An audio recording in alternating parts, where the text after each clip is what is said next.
This is how we do it. And you know this, man? Hey guys, Mr. Google here to review the latest Duplass Brothers movie, Jeff Lives at Home. Jeff Lives at Home stars Jason Segel, Ed Helms, Judy Greer, and Susan Sarandon, who plays a mother. Take it away, Ferris. Susan Sarandon plays one of two things, usually.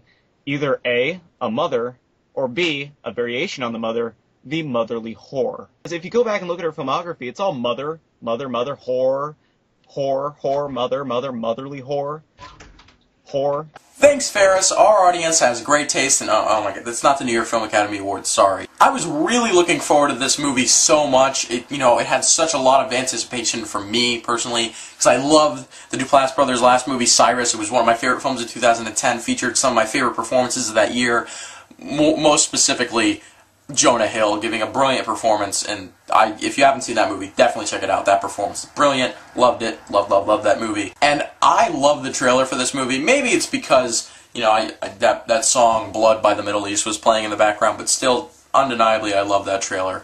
And I know a lot of people didn't, but I did. But after seeing it, I have to say, the movie was disappointing, but I still really did enjoy this movie quite a lot. The movie tells the story of Jeff, played by Jason Segel, and he sort of thinks that the movie Signs is like a metaphor for life or something. And one day, his mom calls him up and asks him for wood glue to fix like a cabinet or something. And he just is all caught up in this thing, finding this guy Kevin, because he had a phone call looking for Kevin, but no one at his house is named Kevin. So he thinks that's a sign, so I don't want to spoil anything of that story. But on his way to finding this Kevin and getting the wood glue, he runs into his brother Pat, played by Ed Helms. When they meet up, they stumble upon Judy Greer, who's also married to Ed Helms. I pity him.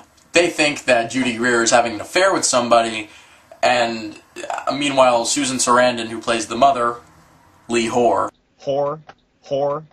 has this secret admirer sort of like stalking her, sort of like instant messaging her at her workplace, and she's just trying to find out who it is.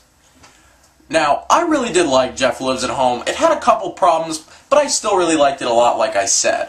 One of the big problems for me is that the pacing was just awful in this movie.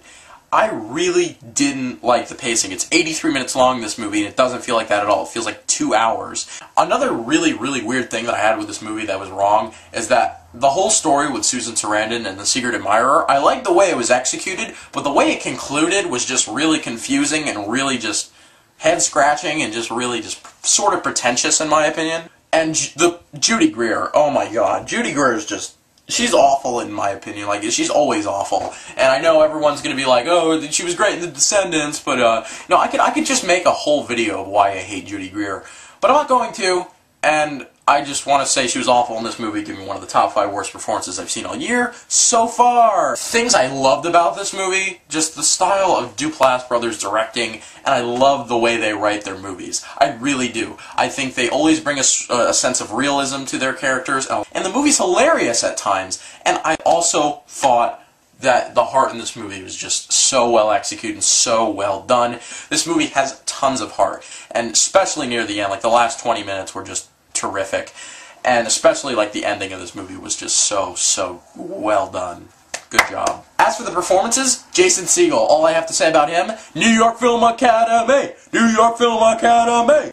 Yeah, he was that good. He was great.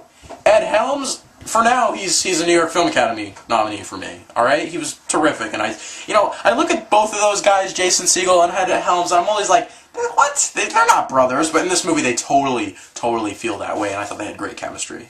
And Susan Sarandon does a really good job in this movie as well, so I really didn't have anything wrong with her. She's Danny DeVito. I mean, what can you do? After all the problems I had and a lot of the positives I had, I would give it 8.5 out of 10. A pretty strong one. An 8.5 out of 10 for now. I'm Mr. Google. Don't forget this keycap. Subscribe. Susan Sarandon and Danny DeVito are the same person. Yo, yeah. Take it to Ferris. And we started to think, who else could be a motherly whore? And you know what? Danny DeVito.